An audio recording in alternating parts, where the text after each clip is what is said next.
하나님께서 오늘 우리에게 주시는 말씀은 시편 103편, 구약성경 시편 103편 1절부터 5절까지 말씀입니다.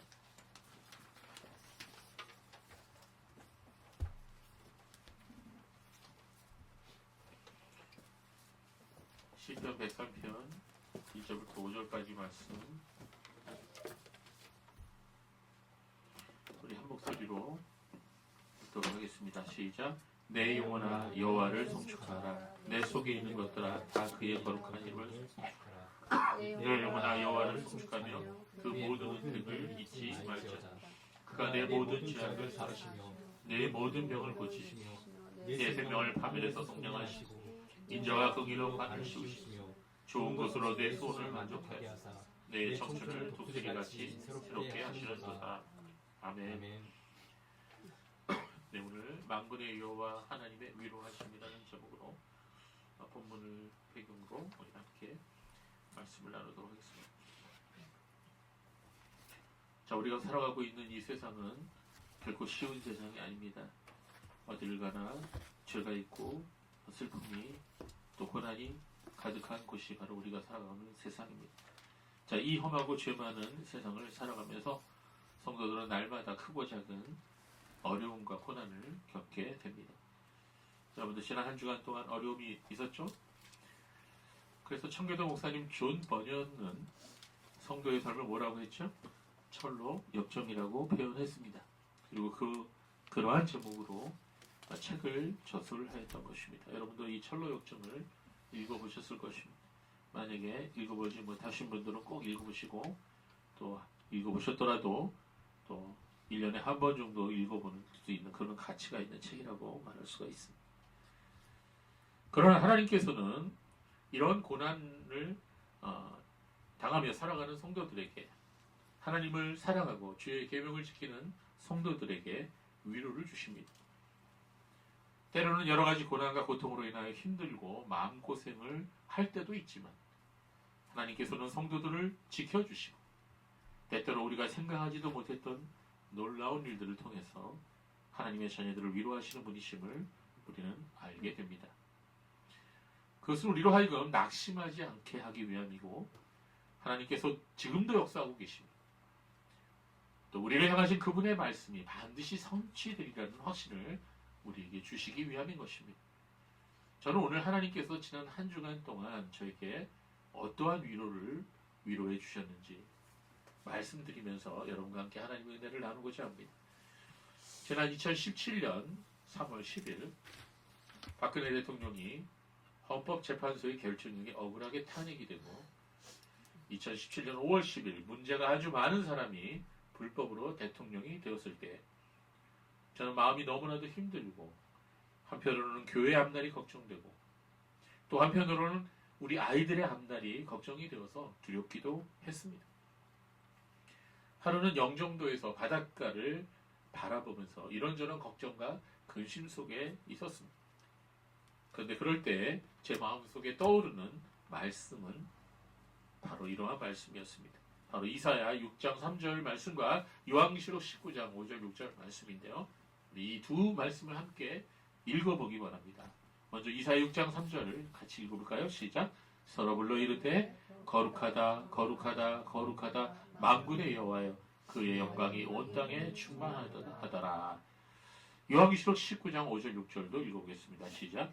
보좌에서 음성이 나서 이르시되 하나님의 종들 곧 그를 경외하는 너희들아, 작은 자나 큰 자나 다 우리 하나님께 찬송하라 하더라.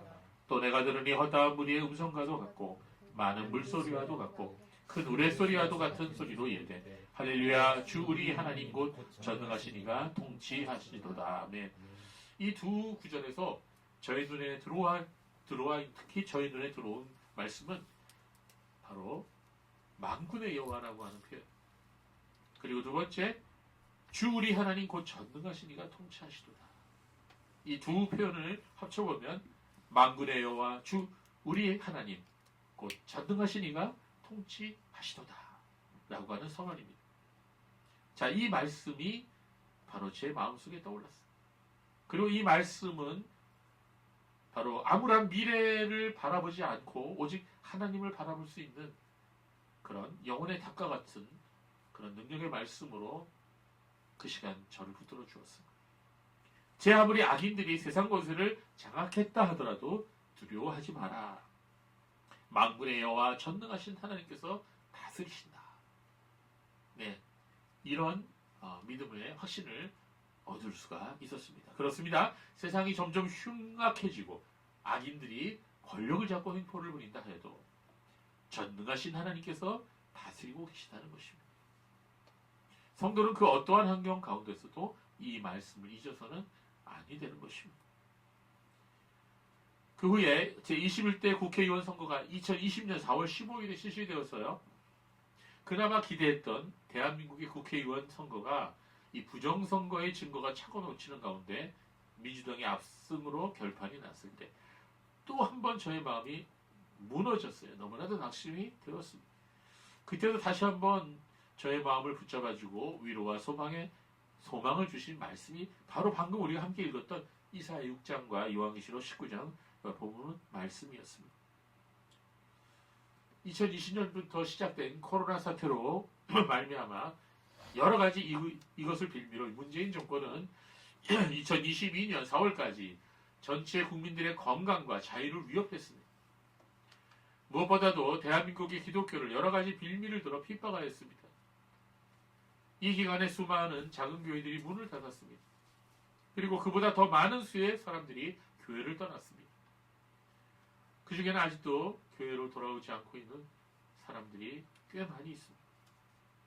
이런 와중에서 여러분과 저가 하나님의 인도하심과 섭리하신 가운데 의정부 밀락동 아파트에서 예배를 드리기 시작하였죠. 그리고 그 모임은 하나의 교회로 자라나게 되었습니다. 저희는 교회 이름을 그루터기 교회로 정하고 하나님께 감사 예배를 드렸습니다. 그동안 2번의 이사를 하였고 이곳 다산동 예배당에 온 지 어느덧 만 2년의 세월이 지났습니다. 이제 만 4년이 넘은 그리스도 교회를 지금까지 인도해 주신 하나님께 영광을 돌립니다. 또한 지금까지 여러 가지 어려운 가운데서도 이 작은 교회를 떠나지 않으시고 자리를 지켜주시고 마음과 물질로 섬겨주신 여러분께도 진심으로 감사를 드립니다. 지나간 세월 동안 저와 저희 가족은 그리스도의 교회와 함께 이것저것을 이전하면서 여기까지 왔습니다. 돌이켜보면 월세 500만 원이 없어서 예배당을 계약할 수조차도 없었던 저희가 이렇게 예배당을 얻어서 예배를 드린다는 것이 너무나도 감사드립니다. 또 저희가 살 집도 순간순간 때마다 하나님께서 놀라운 공급하심으로 채워주셔서 한 번도 거리에 나앉아서 잠을 자지 않았던 것입니다. 지난 4년간의 세월을 어떻게 보내었는지 아무리 생각해 보아도 이 사람의 힘으로 지낸 것이 아니었습니다.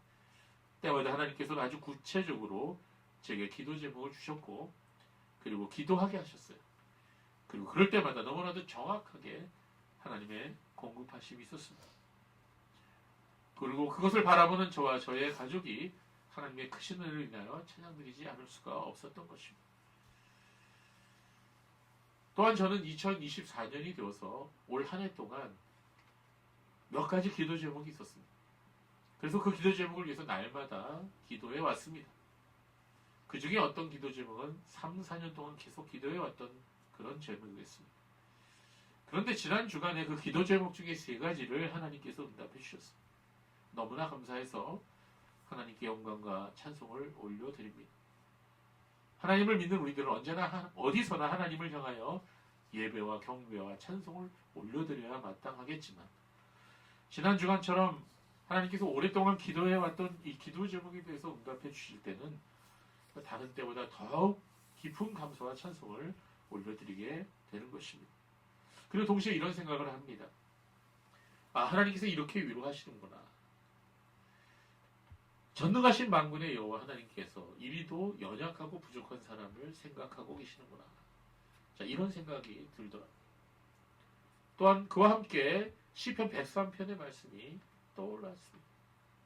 그게 오늘 본문입니다. 시편 103편 기자는 이렇게 고백하고 있습니다. 내 영혼아 여호와를 송축하라. 내 속에 있는 것들아 다 그의 거룩한 이름을 송축하라. 내 영혼아 여호와를 송축하며 그의 모든 은택을 잊지 말지어다. 네, 시편 103편 기자는 하나님을 지금 송축하고 있습니다. 찬양하고 있습니다. 예배하고 있습니다. 그리고 그 모든 은택을, 은총을 잊지 말라고 스스로에게 말하고 있습니다. 시편 103편은 우리가 여호와 하나님을 송축해야 할 이유에 대해서 말씀하고 있습니다. 그것은 하나님께서 우리에게 모든 은택을 베풀어 주시기 때문이라고 말씀하고 있습니다. 우리는 살면서 순간순간 하나님의 은혜 가운데서 살고 있습니다. 그런데 우리는 아까 우리가 기도할 때도 말씀드렸지만 하나님의 은혜가 너무나 당연시 여겨서 얼마나 큰 은혜를 입고 살아가는지 잘 모르고 지나갈 때가 너무나 많습니다. 자, 오늘 본문을 보면 3절에 보면 그가 내 모든 죄악을 사하시며라고 말씀하셨습니다. 자, 그 모든 은택을 잊지 말아야 되는데 그 은택 중에 가장 큰 은택이 뭐냐? 바로 하나님 우리의 죄를 사해 주시는 분이라는 겁니다. 우리는 날마다 범죄하고 자주 넘어집니다. 유혹에 약하죠. 마음에 정함이 없어서 주일날 말씀 들을 때 마음에 나 이렇게 살아야지 하고 작정한 것도 하루 이틀 지나면 금방 잊어버리고 어떤 사람은 설교 끝나면 잊어버려요. 세상 일에 정신없이 휘말려서 살다가 또다시 아무 열매 없는 빈손으로 주일을 맞이할 때가 많습니다. 이리도 신실하지 못한 우리들을 하나님께서는 사랑하십니다.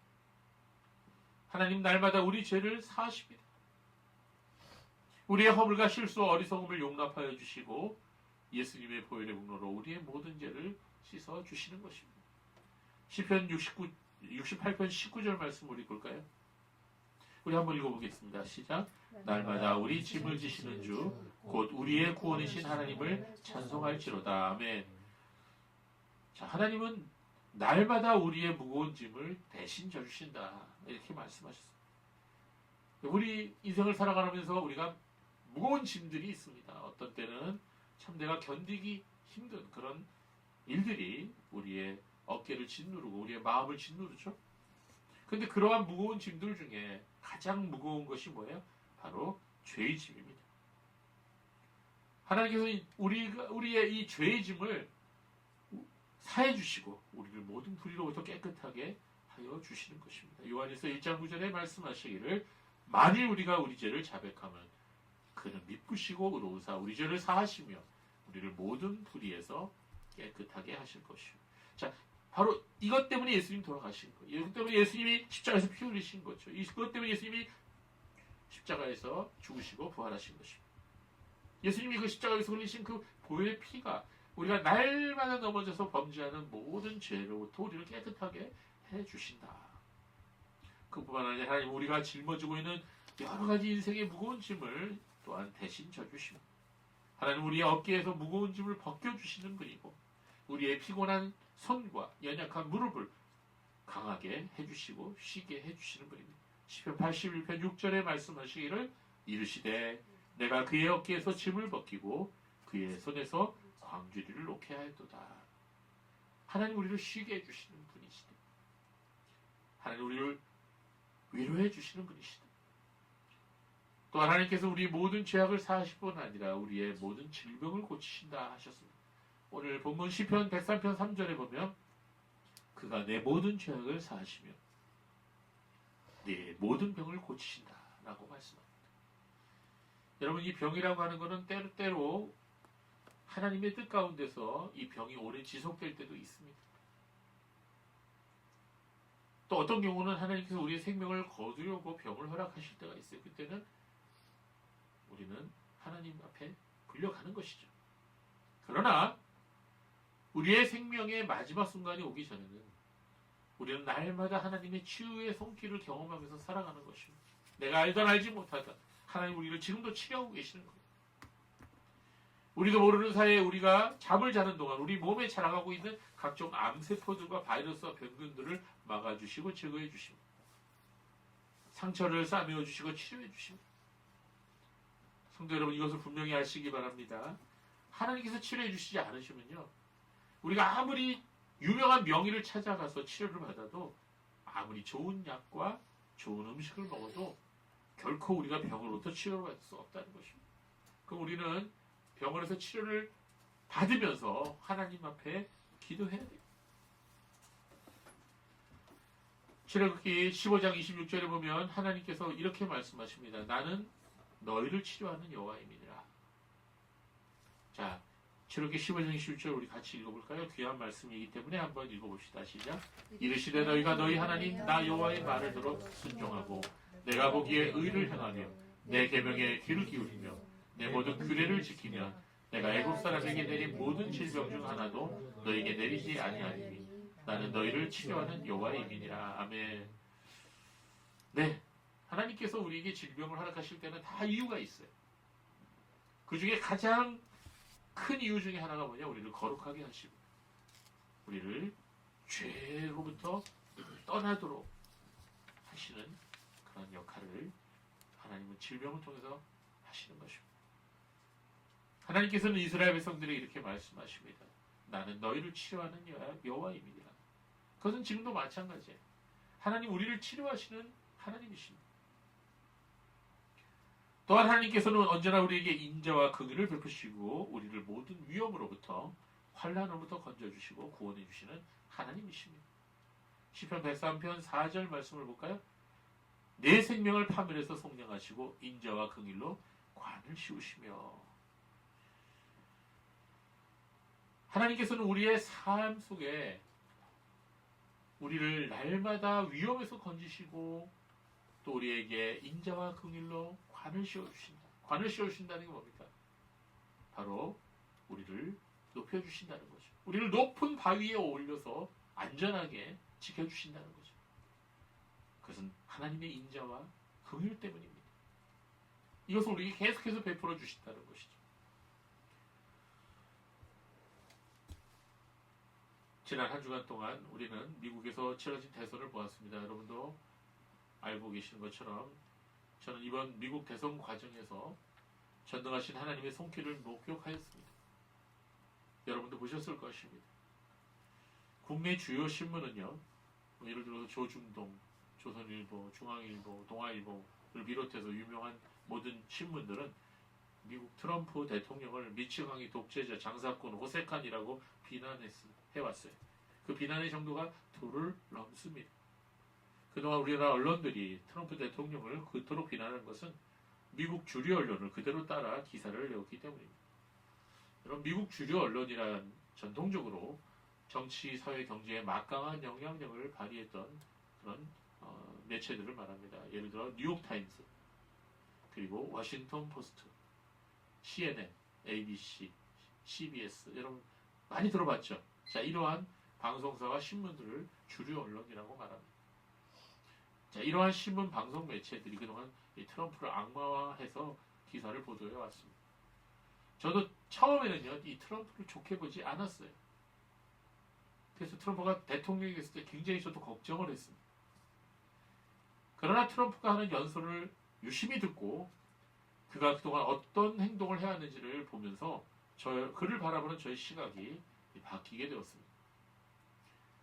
무엇보다 트럼프는 전능하신 하나님을 성경대로 믿는 사람입니다. 그게 중요한 것입니다. 여러분, 우리가 지금 조금만 노력을 기울여도요, 지금 미국 민주당과 엘리트 세력들이 어떠한 일을 벌이고 있는지를 우리는 알게 됩니다. 유치원 때부터 동성애 교육을 시키고 있어요.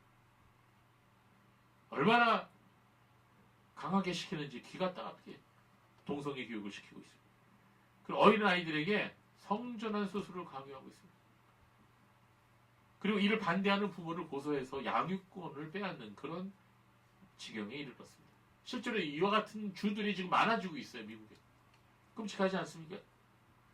왜 멀쩡한 남자한테 너는 혹시 여자 아니냐? 너의 성 정체성이 여자 아니냐? 잘 생각해봐라. 한번 여자 옷 한번 읽어보고 거울에 한번 서봐. 잘 어울리지? 그래, 너는 원래 여자로 태어났어야. 그러니까 성 전환시켜. 응? 나라에서 돈 주다 해줄게. 지원이 여자로 바꾸면은 어때? 이런 얘기를 한다는 거예요, 학교에서. 응? 이 말이 됩니까? 또 여자들로 하여금 낙태를 마치 당연한 권리로 생각하게 만들고, 심지어는 이미 출생한 신생아마저도 아기 엄마가 낙태를 원하면 죽일 수 있는 법까지 만들려고 지금 하고 있어요. 뭐 생후 9개월까지인가? 죽일 수 있는 게. 끔찍합니다. 미국 전역에 마약으로 쩌던 사람이 여기저기서 비틀거리고 있어요. 필라델피아 같은 데 보면 끔찍합니다. 멕시코와 막다른 국경을 다 열어놓아서 수천만 명의 불법 입국자들이 미국으로 들어옵니다. 그들이 약탈을 저지르고 사람을 죽이고 있는 그런 실정이에요. 그런데도 바이든 해리스 정부는 이들을 막지 않았어요. 왜 그렇죠? 오히려 그들을 호텔에 투숙하게 해주고 이들에게 생활비를 대주고 운전면허증을 교부해 주었어요. 왜냐하면 이들을 민주당을 찍는 유권자가 되도록 만들기 위함이었던 것입니다. 또한 미국 엘리트들은요, 우크라이나 러시아 전쟁이 빨리 끝나기를 원하지 않습니다. 왜냐하면 그 전쟁을 통해서 그들은 큰 돈을 벌 수 있기 때문이죠. 마치 지금 수천 명의 북한 군인들이 러시아 군대에 합류해서 전선에 투입되어 개죽임을 당하고 있습니다. 오늘도 지금 이 시간에도 죽어 나가고 있어요. 근데 이들의 목숨값으로 김정은은 수천만 달러의 돈을 푸틴으로부터 받았다는 거예요. 자, 이와 같은 현실입니다. 우리가 살아가고 있는 현실이에요. 민주당과 미국 기득권 엘리트 세력들은요, 기독교를 너무나 혐오하고 미국 사회에서 기독교를 다 없애버리려고 합니다. 한동안 여러분 미국에서 메리 크리스마스라는 단어를 쓰지 못하게 했어요. 예, 그리고 뭐라고 그걸 바꿨죠? 해피 할러데이, 기쁜 휴일이야. 이렇게 쓰도록 했어요. 그러니까 기독교적인 요소를 다 제거하려고 했던 것이죠. 거리에서 복음을 전하다가 경찰에 잡혀서 수갑을 차는 경우도 다반사했다는 거예요. 이게 미국이에요. 어쩌다가 미국이 이렇게 되어버렸을까요? 그러나 미국만이 그런 것이 아닙니다. 그러한 모습은 대한민국에서도 벌어질 수 있는 현실인 것입니다. 지금 대한민국의 민주당과 종북 세력들은요, 미국 민주당과 타락한 지금 우리나라의 종북 세력들은 미국 민주당과 그리고 타락한 기득권 세력보다 더하면 더했지 그보다 덜하지 않은 그런 존재들입니다. 그래서 이 미국의 타락한 기성 세력들은요, 하나님을 경외하는 트럼프가 대통령이 되는 것을 결코 원하지 않습니다. 그래서 온갖 검증되지도 않은 성추문 스토리를 지어내서 트럼프를 기소했어요. 여러분, 이 트럼프가 성추문을 일으켰다고 하는데 그거 자세하게 기사를 보십시오. 트럼프가 지금 재판을 받는 것은 성추문 때문에 받은 게 하나도 없습니다. 그래서 거짓말로 판명됐고, 그게 아니라 트럼프가 자기를 고소한 그 여인을 명예훼손시켰다고 지금 저렇게 재판을 받고 있는 거예요. 대선이 치러지기 전에 감옥에 트럼프를 가둬두려고 했던 것입니다. 그 작전이 먹히지 않으니까 2번 이상이나 트럼프를 암살하려고 시도했던 것을 우리는 알고 있습니다. 2024년 7월 13일 18시 11분경 트럼프 전 대통령이 펜실베니아 버틀러 농장 박람회장에서 유세 연설을 하고 있었어요. 그때 토마스 매추 크룩스라고 하는 20살짜리 청년이 건물 옥상에서 연설 중이던 트럼프를 저격하는 사건이 있었습니다. 매추 크룩스가 쏜 총알이 트럼프의 오른쪽 귀를 뚫고 지나갔어요. 그리고 뒤에 있었던 전직 의용 소방대장 출신인 코리 컴퍼라토레가 머리에 유탄을 맞아서 사망하였습니다. 컴퍼라토레는 아내와 2딸을 지키기 위해 몸을 날렸다가 변을 당했다고 합니다. 자, 이때 우리가 알고 있는 것처럼 사방에 저격수들이 배치되어 있었는데 이들이 눈에 뻔히 보이는 그 토마스 매추 크룩스를 그대로 놔뒀다는 겁니다. 자, 이게 이상하지 않습니다. 트럼프가 유세 원고를 보기 전에 머리를 살짝 돌렸을 순간 총알이 날아들었습니다. 만약 트럼프가 이 순간에 머리를 돌리지 않았다면 그대로 총알이 머리를 관통했을 것입니다. 트럼프는 이 사건이 벌어진 후에 이렇게 고백합니다. 하나님께서 나를 살려주셨다. 전 세계 수많은 사람들이 이 사건을 보면서 전능하신 하나님의 손길을 생각하게 되었습니다. 그 후에 또 한 번 트럼프에 대한 암살 시도가 골프장에서 있었죠. 그러나 다행히 비밀 경호국 요원에서 발각되어 범인은 체포되었던 것입니다. 자, 이러한 상황에서 대선이 치러졌어요. 지난주에. 우리가 아는 것처럼 모든 주류 언론들이 박빙이라고 그랬죠. 또 마지막에 가서는 카말라 해리스가 우세하다 그랬어요. 그러나 결과는 완전 반대였습니다.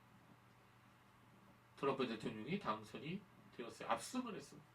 함께 치러졌던 미국 상원과 하원 선거에서도 공화당이 다 승리를 하겠습니다. 저는 이것이 하나님의 섭리 가운데 일어난 일이라고 생각합니다. 자, 어떤 사람은 이런 얘기를 해야죠. 이렇게 얘기합니다. 목사님, 교회에서 정치 얘기하지 마세요. 이 말이 맞습니까, 여러분? 여러분 어떻게 생각하십니까? 여러분, 정치가 모든 것은 아니에요. 그러나 우리가 살아가고 있는 그 어떠한 것도 정치와 관련이 없는 것은 없습니다. 모든 것이 정치의 영향을 받습니다. 우리가 살아가고 있는 모든 것들이 정치의 영향을 받는다는 것입니다. 우리 아이들의 교육과 미래도 정치의 영향력에서 자유롭지 못합니다. 열왕기상하와 역대상하를 읽어보십시오. 온통 정치에 대한 말씀으로 가득 차 있어요. 그들이 어떻게 한 국가를 다스리는가에 따라서 그 시대의 백성들이 영향을 받았다는 것입니다. 악한 왕이 다스리던 시대에는 온 백성이 고통을 당했어요. 온 나라가 우상숭배에 물들어 버렸습니다. 그러나 하나님을 경외하고 의로운 통치를 행했던 왕의 시대에는 나라가 평안하고 강성하였고 백성들이 평안을 누렸던 것입니다. 그것은 지금도 마찬가지입니다. 여러분, 설교자가 정치에 관한 말을 한다고 생각하지 마십시오. 나라를 다스리는 대통령이 하나님의 뜻대로 통치한다면 그는 마땅히 칭찬을 받아야 하겠지만 국민들로 하여금 우상숭배에 빠지게 만들거나 교회를 핍박하거나 온갖 악한 일들을 행한다면 그는 비난받아야 마땅한 것입니다. 그래서 설교자는 어떤 정당을 지지하거나 옹호하는 말을 하는 것이 아니라 하나님의 말씀을 기준으로 판단하고 평가하는 것입니다. 지금 우리나라 민주당이 차별금지법과 동성애 옹호를 하고 있어요. 그렇기 때문에 우리는 그것을 반대하고 비판하는 것입니다. 민주당 세력들이 코로나 시대에 얼마나 교회를 핍박했었는지를 우리는 잊어서는 안 됩니다. 만약 보수 정당이라는 국민의힘이 그러한 행동을 했다면 똑같이 비판받아야 할 것입니다. 미국은 청교도 정신에 의해 세워진 나라죠. 기독교 나라로 알려져 있습니다. 그러나 지금 미국은 병들대로 병들어 있습니다. 특히 바이든 정권이 불리한 방법으로 정권을 잡은 이후로 4년 동안 얼마나 미국을 망가뜨려 놓았는지 우리는 알아야 됩니다. 왜냐하면 그것은 우리 대한민국에서도 똑같이 일어날 수 있는 일이기 때문인 것입니다. 지금 미국은 대학 교수들과 주류 언론들 그리고 할리우드 배우들과 유명한 연예인들 거의 모두가 민주당을 지지하고 반기독교적인 사상을 가지고 있습니다. 소위 포스트 모더니스트들과 PC주의, 여러분 PC주의 아시죠? Political Correctness, 즉 정치적 올바름이라 이렇게 우리가 번역하죠. 이 정치적 올바름 운동을 주장하는 사람들은 다 민주당 사람들이에요. 말이 허울 좋은 정치적 올바름이지 사실은 정치적으로 매우 꼬일 대로 꼬인 사상을 가지고 있는 것입니다. 이 사람들이 뭐라고 생각하고 주장합니까? 가정을 무너뜨리려고 하고 하나님께서 만드신 창조 질서를 부인하고 남성과 여성이 아닌 아주 요망한 성 정체성을 강조하고 있습니다. 그래서 그들은 레즈비언, 게이, 양성애자들 그리고 트랜스젠더들을 옹호하고 이를 어린 청소년들, 어린아이들에게 강요하고 있어요. 소위 LGBT라 불리는 이 말 여러분도 많이 들어보셨을 겁니다. 레즈비언, 게이, 양성애자, 트랜스젠더 앞글자를 딴 거죠. 그러나 사실 이 사람들은 공산주의자들입니다. 조던 피터슨 교수가 말한 것처럼 포스트 모더니즘은 공산주의의 또 다른 이름이고 또 다른 얼굴입니다. 이번에 미국 대선 후보로 나섰던 카말라 해리스와 그녀의 러닝메이트인 팀 월츠는 뼛속까지 공산주의자들. 제가 이들을 비난하고 반대하는 이유는 그들이 민주당이어서가 아니라 그들이 하나님의 창조 질서를 무시하고 교회와 가정을 파괴하려 하며 하나님 말씀을 정면으로 반대하는 행동을 하고 있기 때문인 것입니다. 전 트럼프 대통령을 무조건 지지하는 사람은 아닙니다. 단지 그가 하나님 믿고 의지하면서 하나님 말씀대로 미국을 통치하였고 지금도 그런 마음을 가지고 있기 때문에 제가 그를 지지하고 있는 것이죠. 그건 우리나라에도 마찬가지입니다.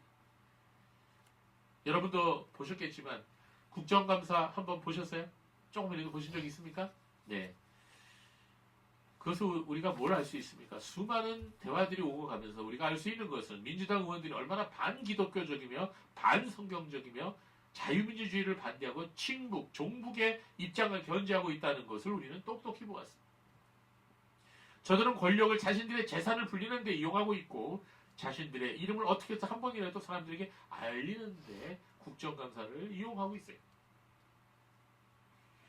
저는 지난 2020년 미국 대선에서 바이든의 부정한 방법으로 선거에 이기고 미국의 대통령이 된 이후에 4년 동안 미국을 위해 기도해 왔습니다. 아마 많은 분들이 기도를 했을 것입니다. 왜냐하면 남의 나라가 아니거든요. 미국의 대통령이 누가 되느냐는 우리나라에 직결된 영향을 미쳐주는 것입니다.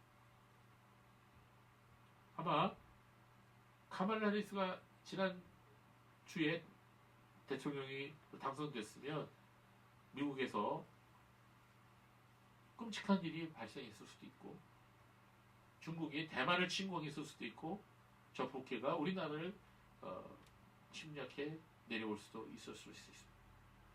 세계가 완전히 3차 대전에 휘말릴 수도 있는 거죠. 지난주 수요일에 2024년 미국 대선의 결과를 보고서 저는 하나님께 영광을 돌려드렸어요. 하나님께서 미국에 전 세계에 크신 긍휼을 베풀으셨다는 것을 저는 고백할 수밖에 없습니다. 바로 그 전날 우리 지원이의 수시 합격 소식을 듣고 저는 너무나 기뻤고 기도를 들어주신 하나님께 감사 찬양을 드렸는데 그 다음날 미국을 위해 기도한 것에 대한 응답도 해주신 것입니다. 물론 지원을 위해서 여러 지인들이 기도했겠죠. 특히 부모님들이 가장 많이 기도했을 것입니다. 또 미국을 위해서 기도한 수많은 분들이 있었을 것입니다. 그럼에도 저에게는 이 두 가지 기도 응답이 하나님께서 저에게 주신 크신 위로하심이라고 생각합니다. 그 외에 또 한 가지 중요한 기도 제목이 있었는데 그 또한 지난 주간에 응답해 주셨습니다. 그래서 저는 지난 한 주간 동안 세 가지의 큰 선물을 받았어요. 오늘 보면 시편 103편 5절에 이런 말씀이 있습니다. 우리 같이 읽어볼까요? 103편 5절 시작. 좋은 것으로 내 소원을 만족하게 하사 내 청춘을 독수리같이 새롭게 하시는도다. 아멘. 자, 이것이 하나님께서 우리에게 주시기 원하시는 거예요. 하나님께서 우리에게 좋은 것으로 주기 원하신다는 거예요. 우리의 소원을 만족시켜 주시기를 원하신다는 거예요. 우리의 청춘으로 우리의 삶으로 독수리같이 새롭게 하기를 원하신다는 거예요. 여러분 이 말씀을 결코 잊지 마시기 바랍니다. 하나님은 성도의 기도를 들으시는 분이시며 그로써 성도를 위로하는 분이십니다. 그의 이름은 만군의 여호와이십니다. 제가 이전에 설명드렸듯이 성경에는 하나님을 만군의 주라, 만군의 여호와라 표현하는 곳이 아주 많습니다. 영어로는 God of Hosts, 라틴어로는 도미누스 사바우스. 여기서 사바우스라고 하는 이 단어는요, 히브리어 즈바우츠에서 비롯된 단어입니다. 바로 이사야 6장 3절의 스랍들은 뭐라고 찬양합니까? 거룩하다, 거룩하다, 거룩하다 만군의 여호와시오라고 찬양하고 있습니다. 바로 여기에 만군의 여호와가 히브리어로 야훼 즈바우츠, 제가 굉장히 자주 말씀드리는 하나님의 이름입니다. 야훼 즈바우츠. 이게 무슨 뜻입니까? 이 즈바우츠는 차바라는 단어의 복수형입니다. 차바는 군대, 전쟁, 전투 이런 뜻을 갖고 있어요. 자, 차바의 복수형 즈바우츠는 커다란 군대, 하늘의 군대를 뜻하는 말입니다. 즉 천군 천사를 말하는 겁니다. 성경에서 이 야훼 즈바우츠라고 하는 이 단어가 하나님을 가르치는 호칭으로 구약성서에서 282번 나오는데 예언서에만 36번 나옵니다. 이스라엘 백성들은 하나님께서 적군들로부터 이스라엘 군대를 이끌고 보호하신다고 믿었어요. 그래서 이스라엘 군대를 주님의 군대라고 불렀던 것입니다. 더 나아가 이 단어는 하늘의 모든 천사들과 천상의 모든 존재를 다스리시는 어비하시고 전능하신 하나님을 가리키는 말이기도 합니다. 즉 야훼 즈바우츠, 즉 만군의 여호와는 모든 군대의 주인, 즉 하나님은 모든 천군 천사의 주인이시며 하나님은 천군 천사의 통수권자이심을 표현하는 그런 단어인 것입니다. 그렇습니다. 하나님께서 모든 세상을 다스리고 주관하시는 분이십니다. 만왕의 왕이시며 만유의 주이시라고 말씀하는 것입니다. 모든 것의 주인이시라는 것입니다. 그래서 저는 기도할 때 만군의 여호와여 야훼 즈바우츠라고 하나님을 부릅니다. 사도 바울은 로마서 9장 29절에 이 단어를 그대로 사용했어요. 또 이사야가 미리 말하기를 만일 만군의 주께서 우리에게 씨를 남겨두지 않으셨다면 우리가 소돔과 같이 되었고 고모라와 같이 되었을 것이다 라고 한 것과 같다. 여기서 사도 바울은 만군의 주를 헬라어로 퀴니오스 사바오스라고 표현하고 있습니다. 자, 히브리어 즈바우츠를 그대로 헬라어로 표현한 거예요. 그렇습니다. 하나님은 만군의 여호와시며 만왕의 왕이십니다. 바로 그 전능하신 하나님이 지금도 다스리고 계시다. 여러분, 죽음이 두렵습니까? 여러분, 죽음이 두렵습니까? 안 두렵습니까? 솔직히 말씀해 보세요. 두렵죠? 저도 두렵습니다. 사람이 죽는다는 건 참 두려워요. 우리가 태어날 때는 주민등록 번호순으로 태어났지만 죽을 때는 언제 젊은 사람도 갑자기 죽을 수가 있어요. 예, 모든 사람이 죽습니다. 그 말은 저도 여러분도 죽는다는 말이죠. 무엇보다도 죽을 때 고통스럽게 죽을까 봐 두렵습니다. 그러면 어떻게 해야 돼요? 잘 죽어야 되죠. 지금부터 여러분 죽음을 위해 기도하시기 바랍니다. 저는 이 죽음을 위해 기도하고 있어요. 어떻게 죽는 것이 잘 죽는 것이죠? 여러분, 내가 하나님 멀리하고 세상에 푹 빠져서 죄 지으면서 그렇게 죄 가운데 살고 있는 순간에 내가 죽는다면 그것처럼 불쌍한 인생이 없을 것입니다. 내가 주님의 은혜 안에서 죽는 게 잘 죽는 거예요. 죽을 때 하나님의 품에 안기는 게 잘 죽는 것입니다. 리빙스톤이 이런 말을 했다고 하죠. 사명자는 그 사명을 다하기까지 죽지 않는다고 말했어요. 그러므로 성도는 살아있을 때 예수 잘 믿고 주님과 복음을 위해 살아야 됩니다. 비겁하게 죄의 종로로 타다가 죽어서는 안 되겠습니다. 예수님 믿고 그 이름 전하다가 죽는 성도가 되기를 바랍니다. 그러므로 우리가 죽기 전에는 두려워하거나 걱정하지 맙시다. 만군의 여호와가 우리와 함께 하십니다. 우리를 지켜주십니다. 모든 천군 천사의 통수권자이신 하느님께서 우리와 함께 하십니다. 그러므로 담대함을 가질 수 있는 사람은 어떤 사람이에요? 만군의 여호와 하나님을, 야훼 쯔바오츠 하나님을 믿는 사람이 담대할 수 있는 것입니다. 그러면 여러분, 삶의 순간순간마다 만군의 여호와 이름을 부르시고 찬양하십시오. 그가 나와 함께 하신다는 걸 기억하십시오. 사람은 다른 사람과 자신을 비교하기를 잘하죠. 그러나 그것은 나헛된 생각이며 쓸데없는 행동입니다.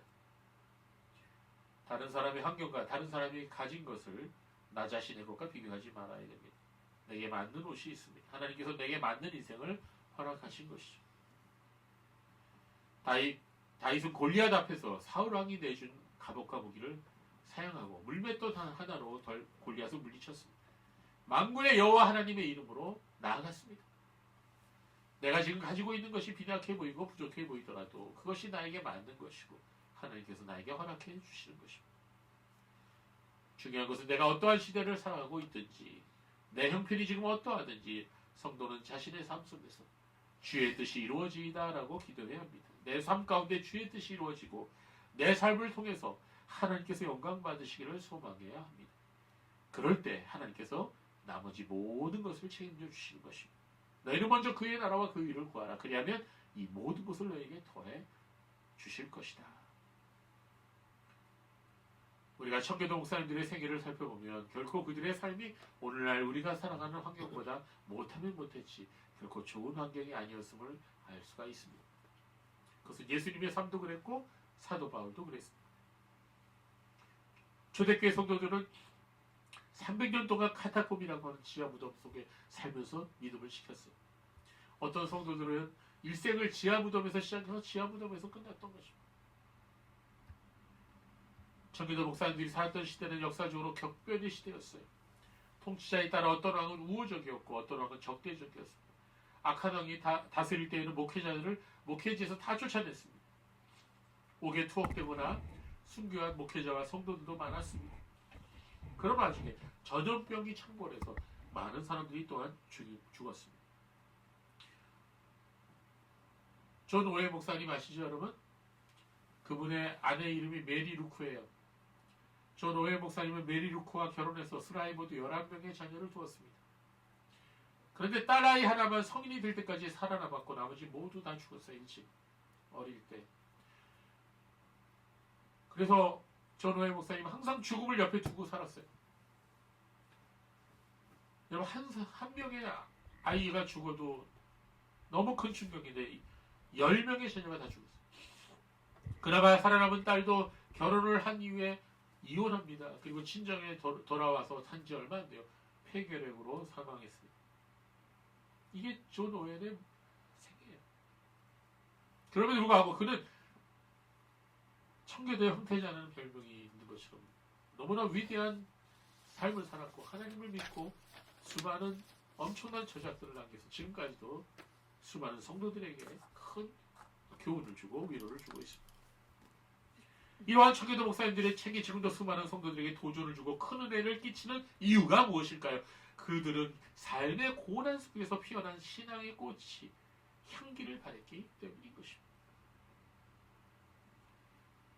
옛날에 어떤 복음서가 이런 제목이 있었죠? 이런 가사가 있었죠? 가시밭의 백합화 예수 향기 날리리.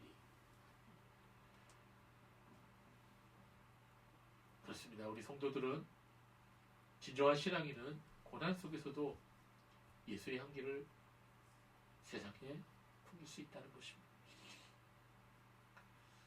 좋은 왕, 훌륭한 통치자가 다스리는 시대를 살았던 사람들은 복이 있습니다. 그러나 모든 사람이 그럴 수만은 없죠. 악한 왕이 다스리던 시대, 무능한 왕이 다스리던 시대, 그런 시대를 살아갔던 사람들이 훨씬 더 많습니다. 전쟁과 전염병과 기근으로 고생하던 시대를 살아가면서 신앙을 지켰던 신앙의 선배들이 더 많습니다. 저는 오늘도 기도합니다. 어제도 기도했습니다. 우리의 자녀들이 전쟁을 맛보지 않게 해주세요. 커다란 기근과 전염병을 더 이상 겪지 않게 해주세요. 예, 기도합니다. 그러나 우리 모르지 않습니까? 우리가 미래가 어떻게 될지. 그러나 우리의 미래에 어떤 일이 닥친다 할지라도 우리의 신앙의 선배들이 승리할 수 있던 그 비결이 무엇이죠? 바로 하나님을 바라본 것이죠.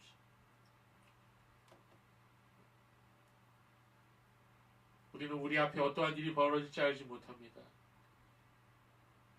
경제적인 위기와 건강의 위기와 전쟁과 환난의 위험이 다가올 수도 있습니다.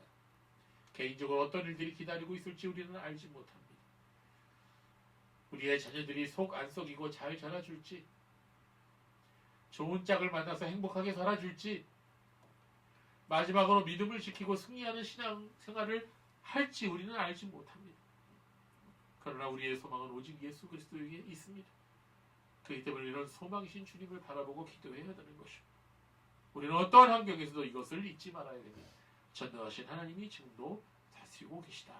그것을 잊지 말아야 됩니다. 누가 이 세상의 통치자가 되든 나의 왕은 만군의 하나님이십니다. 누가 이 세상을 다스리든 나의 마음과 나의 삶은 하나님께서 다스리고 계시다는 것. 그리고 하나님 나를 거룩한 삶으로 이끌고 계시다는 것. 그리고 우리를 마지막까지 지켜주실 것이라는 것을 굳게 믿으십시오. 끝까지 믿음을 지킨 사람은 예수 그리스도 안에서 하나님의 영광을 보게 될 것입니다. 역대상 16장 31절 말씀을 읽고 말씀 마치겠습니다. 같이 읽겠습니다. 하늘은 기뻐하고 땅은 즐거워하며 모든 나라 중에 이르기를 여호와께서 통치하신다 할지로다. 한 번만 더 읽겠습니다. 하늘은 기뻐하고 땅은 즐거워하며 모든 나라 중에 이르기를 여호와께서 통치하신다 할지로다. 아멘. 기도하겠습니다. 하나님